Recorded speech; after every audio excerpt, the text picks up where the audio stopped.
क्या अनुज प्रताप सिंह का encounter balance बनाए रखने के लिए किया गया? क्या मंगेश यादव एनकाउंटर के बाद सरकार और पुलिस पर जो जातिवाद के आरोप लग रहे थे, उन आरोपों के चलते अनुज प्रताप सिंह को बलि का बकरा बनाया गया? क्या ये एनकाउंटर एक आरोपी का नहीं बल्कि एक ठाकुर का किया गया? अनुज प्रताप सिंह के एनकाउंटर के बाद ऐसे ही कई सवाल लगातार उठ रहे हैं।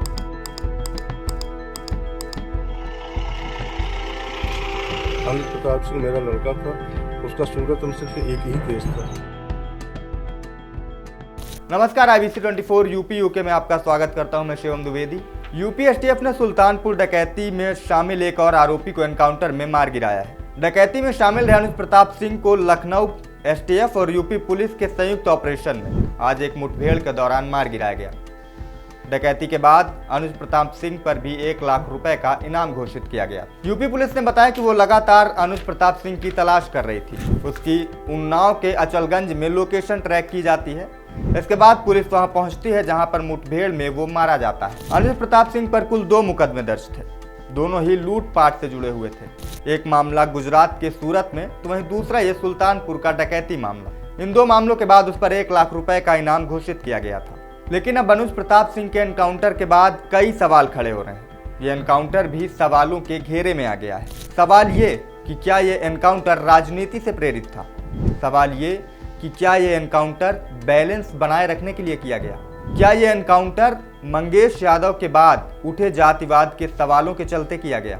आप सोच रहे होंगे कि ये सवाल आखिर क्यों उठ रहे हैं। इन सवालों के उठने के पीछे भी कई कारण हैं। पहले पूरा मामला जान लेते हैं। 28 अगस्त को सुल्तानपुर में डकैती की एक घटना होती। इसके कुछ दिन बाद घटना में शामिल एक आरोपी मंगेश यादव का एनकाउंटर कर दिया जाता है। इस एनकाउंटर से यूपी की सियासत में एक बवाल सा आ जाता है। एनकाउंटर पर कई तरह के सवाल उठते हैं। अखिलेश यादव जो वहाँ के विपक्ष के नेता थे, विपक्ष इस एनकाउंटर पर लगातार हमलावर होता है। समाजवादी पार्टी के मुखिया अखिलेश यादव यहाँ तक कह देते हैं कि यह एनकाउंटर जाति देख कर किया गया है, यानी मंगेश यादव को उसकी जाति की वजह से एसटीएफ ने गोली मार। सपा का एक प्रतिनिधिमंडल मंगेश के परिजनों से मुलाकात भी करता है।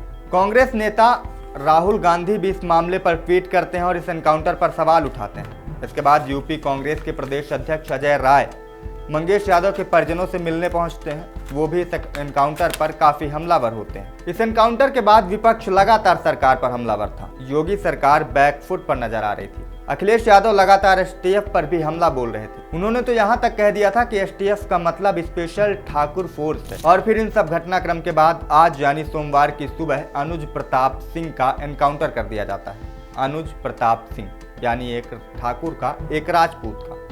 इसके बाद सोशल मीडिया पर सवालों का तूफान आ जाता है। सवालों की बाढ़ आ जाती है। लोग ट्वीट करने लगते हैं कि खून को खून से धोने का काम किया है योगी सरकार ने। मंगेश यादव के बाद जो जातिवाद के सवाल उठ रहे थे, उनके चलते अनुज प्रताप सिंह को बलि का बकरा बनाया गया।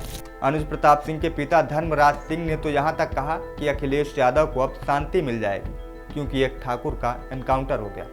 सुनाइए उनके पिता ने क्या कहा। धर्मराज सिंह नाम है मेरा, ग्राम सभा जनापुर। अनुज प्रताप सिंह मेरा लड़का था, उसका सूरत में सिर्फ एक ही केस था और बाकी सुल्तानपुर में नाम था। पुलिस ने उसको इनकाउंटर करके मृत्यु घोषित कर दिया। हम लोगों को कोई भी जानकारी है इस विषय में नहीं। 3 मई में आया था, 4 जून को गए थे।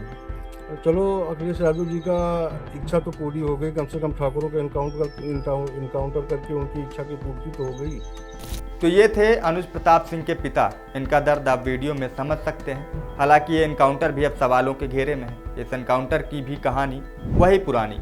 आरोपी की सूचना मिली, पुलिस मौके पर पहुंचती है। आरोपी को सरेंडर करने के लिए कहा जाता है। आरोपी पुलिस टीम पर फायरिंग कर देता है। इसके बाद जवाबी कार्रवाई की जाती है और आरोपी मारा जाता है। अब विपक्ष, अनुज प्रताप सिंह के पिता, समाजवादी पार्टी के कई नेता, कई पत्रकार और सोशल मीडिया पर आम जनता भी यूपी सरकार और यूपी पुलिस पर सवाल उठा रही है। तो इस वीडियो में फिलहाल इतना ही। इस पूरे मामले पर आप क्या राय रखते हैं? इस एनकाउंटर पर आपकी क्या राय है? हमें कमेंट करके ज़रूर बताएं और इस वीडियो को ज़्यादा से ज़्यादा शेयर करें।